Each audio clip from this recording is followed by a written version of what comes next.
Trump travel ban 2.0. The president takes a weekend timeout to weigh his next move. We're at the Winter White House in Florida with the latest.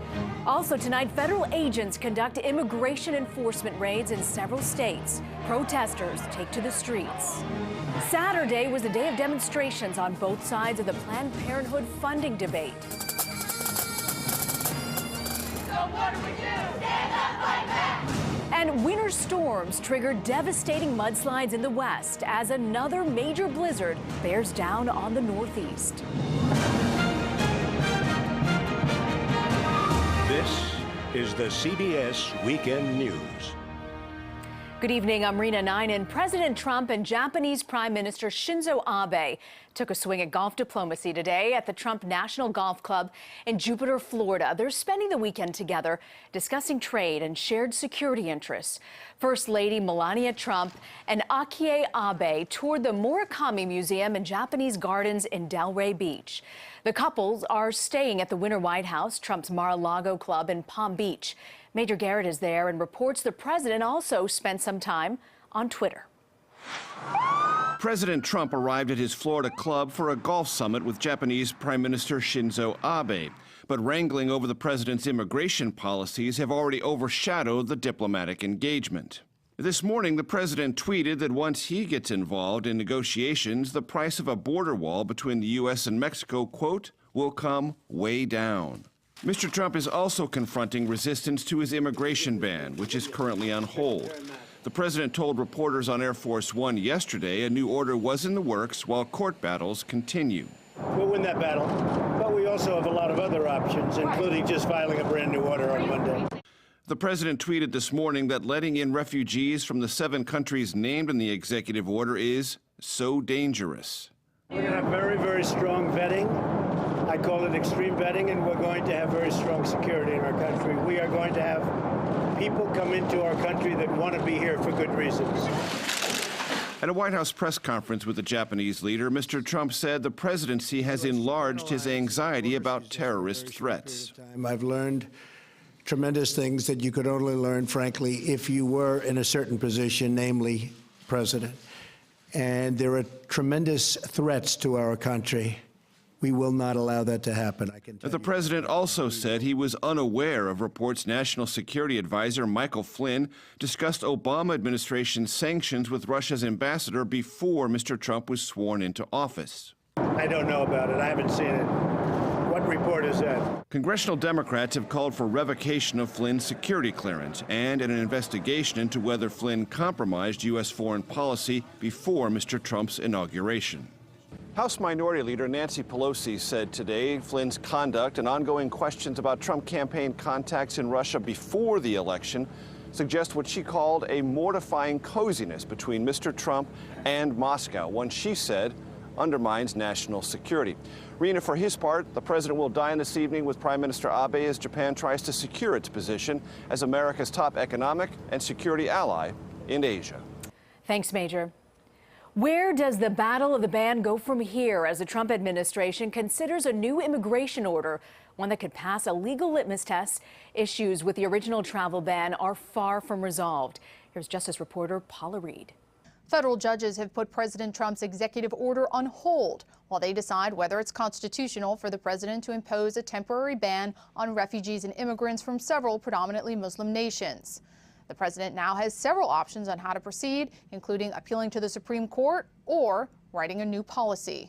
My administration is committed to your security, which is why we will continue to fight to take all necessary and legal action to keep terrorists, radical and dangerous extremists from ever entering our country. In his weekly address, President Trump vowed to keep the travel ban alive. We will not allow our generous system of immigration to be turned against us as a tool for terrorism and truly bad people.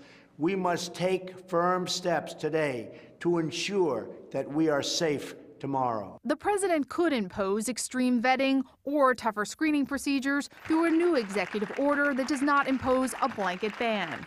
Washington State Attorney General Bob Ferguson heads his state's fight against the president's executive order.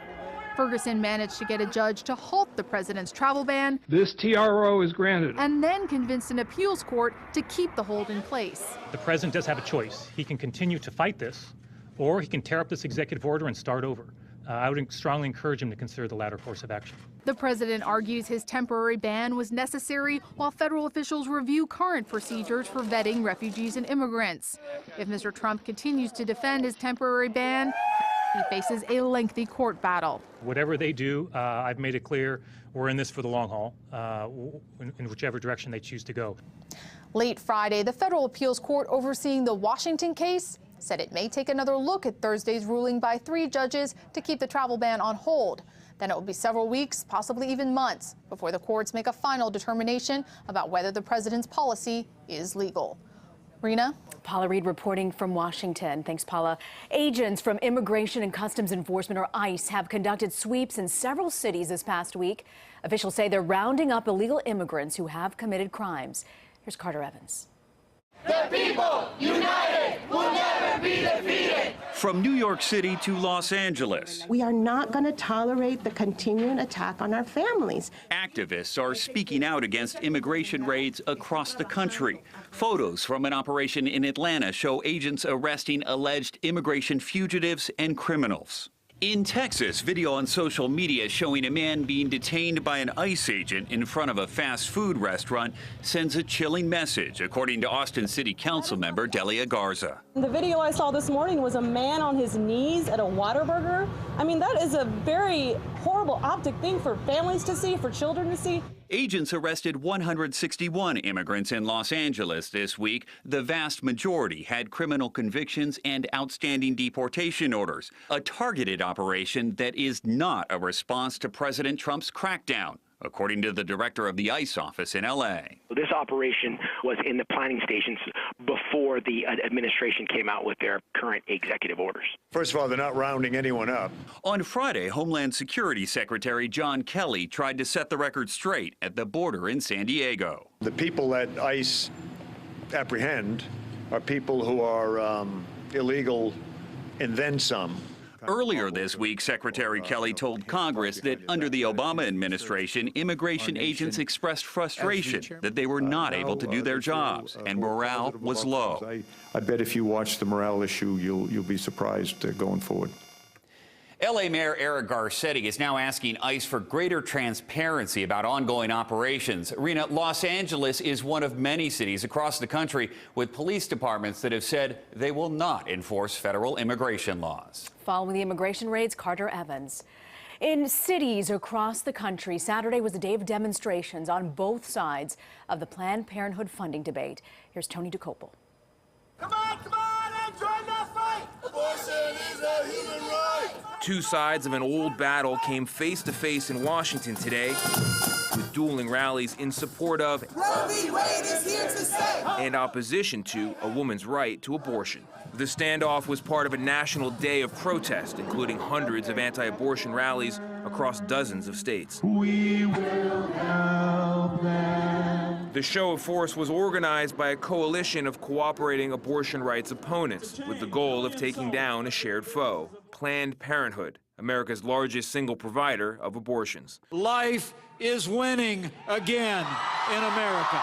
Vice President Mike Pence and a legion of voters opposed to abortion rights have long tried to strip the group of federal funding. I would defund it because of the abortion factor, which now they feel their moment has finally arrived. As a candidate, President Trump promised to advance the rights of unborn children by, among other means, defunding Planned Parenthood. Planned Parenthood has saved lives! But backers of Planned Parenthood have rallied as well. Dozens of counter-protests popped up today, and the group got star-studded support at last month's Women's March. For millions of Americans, Planned Parenthood is often the only trustworthy and affordable clinic. While Planned Parenthood gets more than 40% of its budget from federal reimbursements, none of that money directly funds abortions under federal law. Today's demonstrators still want it gone. The bulk of what Planned Parenthood does at clinics like this one all across the country is provide basic health care. But Arena, demonstrators say they won't stop until the number of abortions the group provides falls to zero. Well, heavy rain triggered mudslides across California this week. Parts of a highway were wiped out in Santa Cruz County. At least 8 people have been killed by storms in recent days. Governor Jerry Brown asked the president to declare a major disaster. Meanwhile, the Northeast is in for another round of snow. Pamela Gardner is tracking the storms at WBZ in Boston. Pamela. And Marina, first we'll go to the West Coast here and show you that most of that rain has moved out of California, but those flood warnings continue across Sacramento and the higher elevations due to that excessive mountain runoff, widespread flooding, landslides, debris flows, and down trees. To the Northeast, it's another ride with this winter storm coming up. We already have several warnings out, winter storm warnings from upstate New York all the way through Boston. Hour by hour, you see by Sunday afternoon, things will start to crank up in intensity. That low pressure system moving out to sea, but starting to bomb out in intensity. What that means is it rapidly intensifies. So winds pick up and we have heavy snowfall accumulation from Boston to Portland, even on the backside of the system Monday evening. Now, forecast wind gusts could push 60+ miles per hour. We're looking at jackpot zones up to 2 feet of snow. Rena? Meteorologist Pamela Gardner. Thanks, Pamela. A powerful earthquake rattled the Philippines. The magnitude 6.7 quake shook people out of their beds. At least 6 were killed, and there have been about 100 aftershocks. Carnival celebrations were held in Nice, France today under tight security. The parade was moved away from the seaside promenade where 86 people were killed in a terrorist attack last July. One of the parade floats featured a papier-mâché model of President Trump. Yale University announced today it will change the name of a residential college named for a pro-slavery alum. John Calhoun was vice president of the United States in the 19th century. The college will now be named for pioneering computer scientist Grace Murray Harpooper. And did you get a good look at the snow moon last night? Here's some of the views posted on social media. The full moon in February is called a snow moon, and this year it coincided with a lunar eclipse. And serious stargazers with telescopes may also have a comet streak by. It was a good night to be looking up. Coming up next, a 48 hours murder mystery, the strange life of Dr. Schwartz.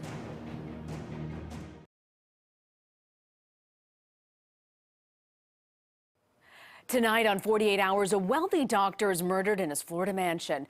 Could a dark secret from his past provide a clue to his killers? Peter Van Sant investigates. Dr. Stephen Schwartz lived large in this waterfront mansion near Tampa. He had a thriving medical practice, vast real estate holdings, and a fortune worth as much as $30 million. Dad was always a role model to me. If I could be half the physician he was, that would be a successful life. And to outward appearances, Dr. Schwartz had a happy second marriage to his wife, Becky. But in May 2014, it all came crashing down. Dr. Schwartz was shot, strangled, and stabbed to death, left in a pool of blood in his own home. And then came a shocking arrest. Anton Straga, who goes by the name of Leo, has been arrested and charged with murder in the first degree of Dr. Stephen Schwartz. The couple's longtime builder and handyman, Leo Straga, who had become like part of the family. I didn't do it. I didn't kill the man. This is anything but an open and shut case. I was set up. This is still an active criminal investigation. I don't believe Leo acted alone. When Dr. Schwartz dies, who benefits? The list of people is short. What is the most important thing to Becky Schwartz? Money, money. She is into money like you and I are into breathing air. Family and friends have long suspected his wife, Becky, could be involved. She has never been charged with anything related to her husband's murder. But a dark secret, long in Dr. Schwartz's past, could be a clue to unraveling this mystery. Stephen committed a murder here in Hobbs, New Mexico. I know because I was there. The Strange Life of Dr. Schwartz is part of a 48 Hours double feature tonight on CBS. Well, still ahead, we don't know who's going to win a Grammy Award tomorrow night, but we do know who makes them. We'll pay a visit to the Grammy Man.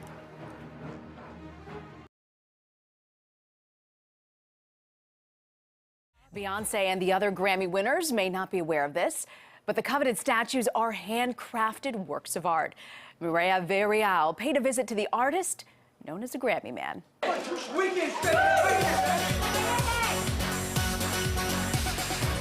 On Grammy night, a fortunate few go home with an armful of excess baggage.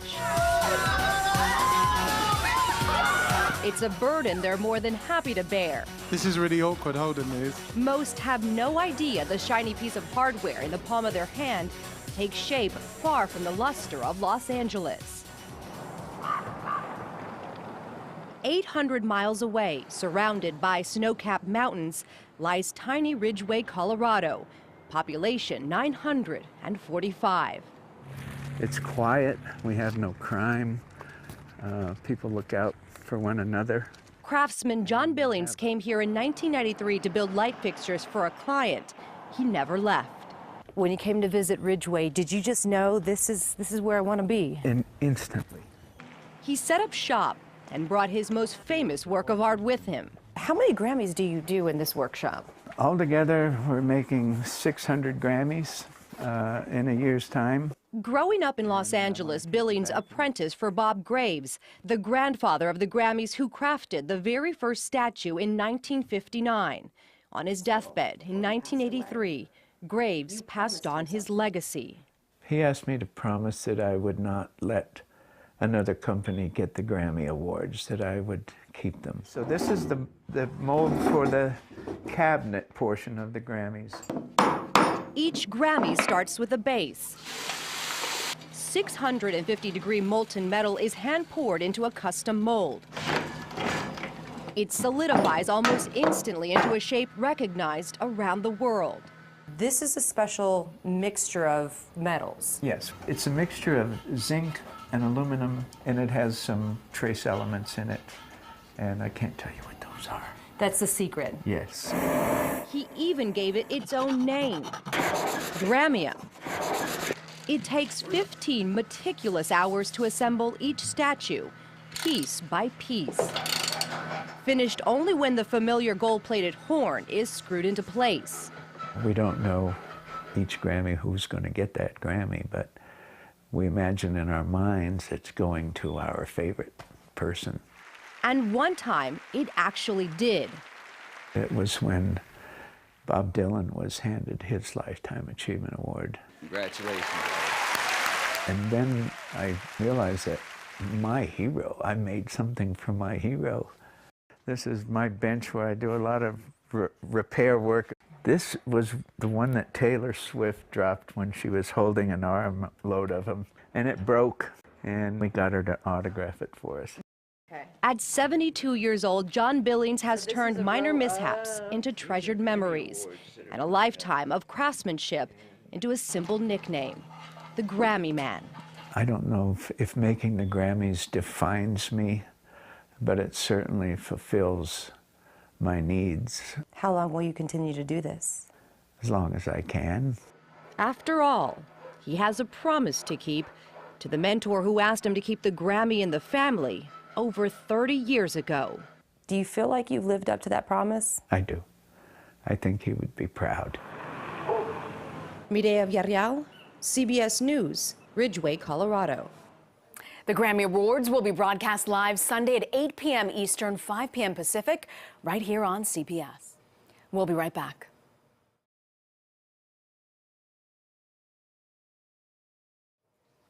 Well, we end tonight at the rodeo, one that tells the story of a forgotten group of cowboys and cowgirls of color. Here's Danielle Nottingham. They say it's the greatest show on dirt. We have the bull riding, the bareback riding, we have the calf roping, steer wrestling, steer and decorating, and barrel racing, and we have our juniors. Here we go.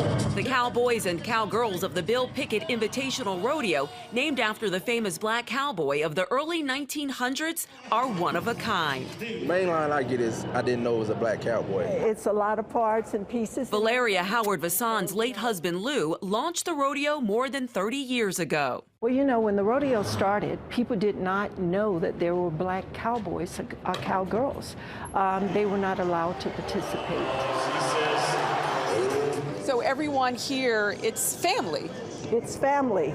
And, you know, a number of them call me mom, and I treat them like my kids. Today, women run the company. Carolyn Carter is manager and cowgirl. So as we're presenting the flag, I walk around the audience and people are going, oh my God, look at her.